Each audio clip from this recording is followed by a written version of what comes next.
Bonjour, je suis Gérard Lanvin et je joue le personnage de Wolverine. Bonjour, je suis Raika Hazanavicius et je joue Sophia dans la saison 4 de Marvel Wastelanders. À écouter sur Audible.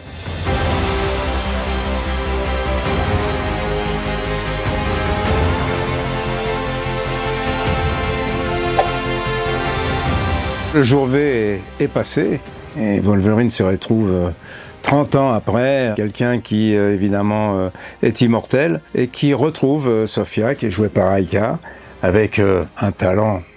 Attention. Je fais le personnage de Sophia, qui est une jeune mutante de 16 ans, qui rencontre Wolverine dans un monde dominé par les vilains depuis le fameux jour V.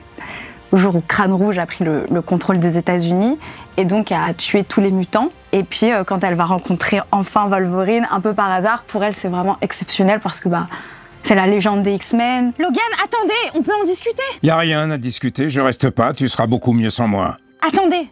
Attendez! T'es sur une propriété privée. Oui, mais pas la tienne, sauf si tu t'appelles Xavier. Oui, Wolverine est un personnage assez particulier parce que bourru, évidemment, il a été si longtemps dans la solitude. Sophia, à l'inverse, elle parle beaucoup, elle est tout le temps sur ses angoisses, sur ses émotions. Elle a vraiment envie de créer une relation. Et dans cette idée, oui, de transmission, elle lui court un peu après.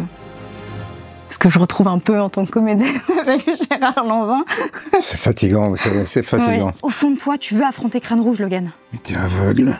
Il faudrait une armée pour inquiéter Crâne Rouge. Et Crâne Rouge, il l'a déjà décimé, l'armée. Ce qui m'a donné envie d'être présent dans cette aventure, c'est le contact humain. J'ai rencontré Raika et je vis une aventure particulière au niveau artistique. Travailler sans images, travailler sans décor, c'est tout sauf une aventure facile pour un acteur qui est habitué à travailler surtout dans l'œil de l'autre. C'est un exercice de la voix que j'avais jamais fait et qui me tentait beaucoup. L'école a été l'épicentre du massacre des X-Men. Quelle autre raison t'avais de revenir si c'était pas pour lui mettre un coup de chaud? Mais merde, c'est pas une dispute dont on parle, petite morveuse. C'est d'une guerre. Et la guerre, t'en connais même pas la couleur. C'est comme écouter un film, ce qui est assez chouette. Et puis en plus, c'est assez marrant. Il y a quand même pas mal de bons acteurs, dont Gérard Lanvin. Ah, merci.